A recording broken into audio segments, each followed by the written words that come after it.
சுற்றி சூழல் விழிப்புணர்வு செய்திகள்.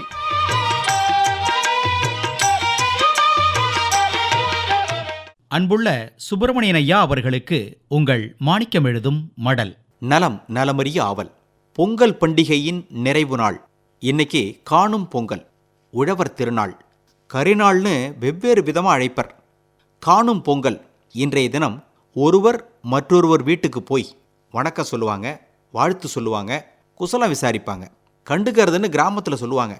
இப்படி ஒருத்தருக்கு ஒருத்தர் பார்த்து பேசும்போது நல்ல செய்திகள் பரிமாறப்படும். நல்லது கெட்டதை சொல்லுவாங்க. அதே போல் பயிர் பச்சை பற்றி பேசுவாங்க.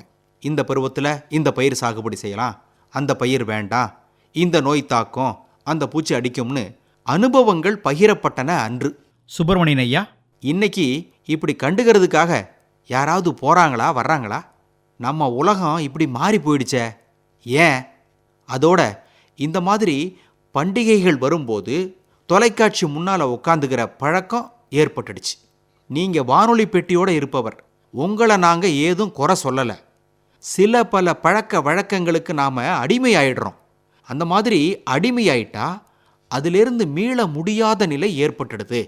நண்பர் ஒருவர் சொன்னார், செயற்கை அடிமைப்படுத்தும், இயற்கை விடுதலை தரும்னார். நாம் எந்தெந்த தவறான பழக்க வழக்கங்களுக்கும் உணவுகளுக்கும் அடிமையாகி மீள முடியாமல் இருக்கிறோம்னு யோசிக்கணும். சுத்தமான காற்று நம்மளை அடிமைப்படுத்தாது, ஆனால் புகை அடிமைப்படுத்தும். சுத்தமான தண்ணி ஒன்றும் செய்யாது, வேறு தண்ணி, காஃபி, டீ, மது அடிமைப்படுத்தும். காய்கனி போன்ற சுத்தமான உணவு, சமைக்காத உணவு பண்டம் அடிமைப்படுத்தாது. சமைத்த உணவு வகைகள் நம்மளை அடிமைப்படுத்தும். நோய்க்கு தரும் எல்லா மருந்துகளும் நம்மளை அடிமையாக்கிடும். இளநீர், பழச்சாறு முதலான இயற்கை பானங்கள் நம்மளை அடிமையாக்காது. இளநீர் குடிக்கிறதுனால உடம்புல இருக்கும் கொழுப்பு, குளோரைடுகள் குறைந்து உடல் எடை குறையும். அதோட இளநீர் பசியை குறைக்கும். சர்க்கரை நோயாளிகளுக்கு சர்க்கரையின் அளவை கட்டுப்பாட்டில் வைத்திருக்க உதவுது.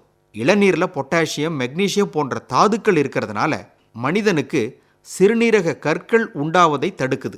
சுப்பிரமணியன் ஐயா, இப்படி இயற்கையில் நல்ல செய்திகள் நமக்கு நிறைய கிடைக்குது.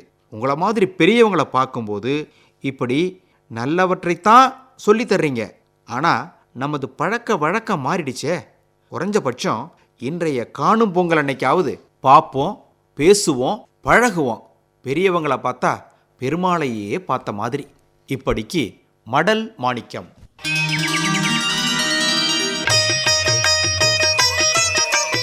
நம்மை சுற்றி சூழல் விழிப்புணர்வு செய்திகள் கேட்டீர்கள்.